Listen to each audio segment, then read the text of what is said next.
Hello students, welcome to E math study. आज आपके लिए है क्वेश्चन 3 एक्सरसाइज 1.5 मैथ्स 9 NCERT। आपको याद होगा कि पाई को एक वर्ग की परिधि मान लीजिए सी, परिधि को कैसे डिनोट करें सी से, और उसके व्यास मान लीजिए डी, ये डी दिया व्यास को डायमीटर बोलना है इसे डी से, के अनुपात से परिभाषित किया जाता है। अर्थात pi equal C upon D है। यह इस तथ्य का अंतर्विरोध करता हुआ प्रतीत होता है कि पाई अपरिमेय है। इस अंतर्विरोध का निराकरण आप किस प्रकार करेंगे? तो आपको क्या करना है, ये जो दे रखा है ना, ये लिख लेंगे। Pi equal C upon D. C upon D क्या है कि फॉर्म में है, C upon D P upon Q की फॉर्म में है, और पी अपॉन क्यू की फॉर्म में जब ये है तो ये क्या है, एक परिमेय संख्या है।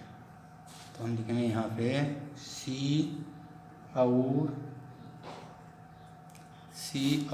डी, एक सी और डी एक परिमेय, सी और डी एक परिमेय संख्या है। अब ये देखो यहाँ से पाई अपरिमेय है, सी अपॉन डी परिमेय है, तो एक दूसरे का अंतर्विरोध कर रहे हैं, विरोधाभास है। यहाँ से जब ये अपरिमेय है तो ये परिमेय संख्या इसके इक्वल कैसे होगी, ये दिया है। अब ये देखो, जब ये सी अपॉन डी परिमेय संख्या है, परिमेय संख्या का रिजल्ट क्या मिला है, या तो वो शांत हो, टर्मिनेटिंग हो, या नॉन टर्मिनेटिंग हो, या अशांत हो। लेकिन यहाँ इसका रिजल्ट हमें क्या मिल रहा, पाई, एक अपरिमेय संख्या मिल रही है। हम लिखेंगे लेकिन, यदि इनकी हम कैलकुलेट करें, इनकी गणना करें, लेकिन गणना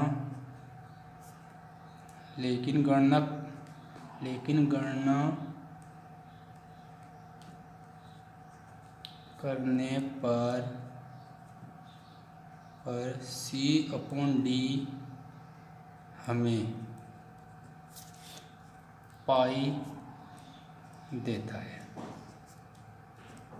यदि इनका कैलकुलेशन करें तो डी से सी को क्या करें, डिवाइड करें, तो हमें क्या मिल रहा, पाई मिल रहा।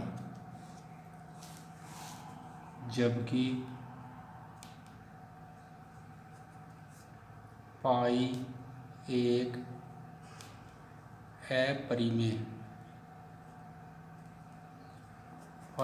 अपरिमेय संख्या है। पाई क्या है, एक अपरिमेय संख्या है। तो यहाँ दोनों का विरोधाभास दिखा रखा है। जब ये परिमेय है तो इसके इक्वल अपरिमेय संख्या कैसे होगी। अब दूसरे तरीके से देखो, यदि ये अपरिमेय है तो सी अपॉन डी क्या है, जब ये संख्या जो है अनावर्ती है, अनावर्ती संख्या का अपरिमेय जो रिजल्ट आवे वो है अनावर्ती संख्या का रिजल्ट। जैसे आपके √2 है, √3 है, जब इनकी कैलकुलेशन करें तो इसमें जो है ना तो कोई नंबर रिपीट होता और ना ही रिमाइंडर 0 होता, तब जो है रिजल्ट क्या हुआ आपका अपरिमेय। हम देखेंगे इसका अर्थ है, इसका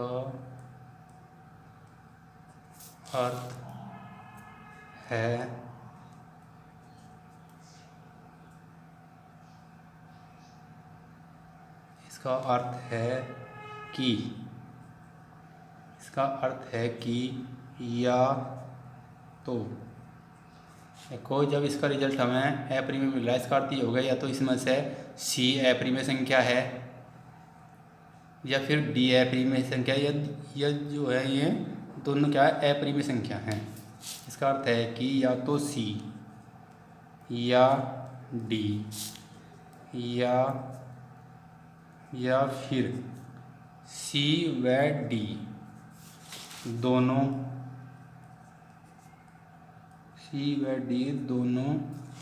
अपरिमेय संख्या हैं।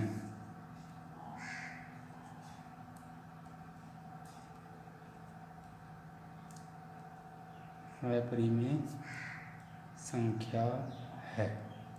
इनमें से अगर ये यहाँ से अपरिमेय रिजल्ट आ रहा तो कोई सी भी एक संख्या या ये दोनों अपरिमेय होना जरूरी है, क्योंकि इसका देखो एक कंसेप्ट है कि यदि हम अपरिमेय संख्या को परिमेय से डिवाइड करें तब भी रिजल्ट क्या होगा हमारा अपरिमेय रिजल्ट होगा। या फिर परिमेय संख्या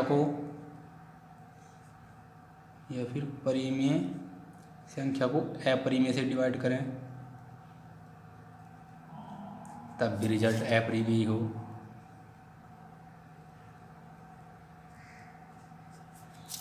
उसके बाद यदि हम अपरिमेय संख्या को अपरिमेय से डिवाइड करें तब भी रिजल्ट हमारा अपरिमेय ही आएगा। इस प्रकार से यानी कि इनमें से कोई एक संख्या क्या है हमारी अपरिमेय है, या तो सी हो या डी हो। इस प्रकार से इसके और भी कई तरीके हैं, किसी भी तरीके से हम इस बात को स्पष्ट कर सकें। तो आपको इस प्रकार से करना है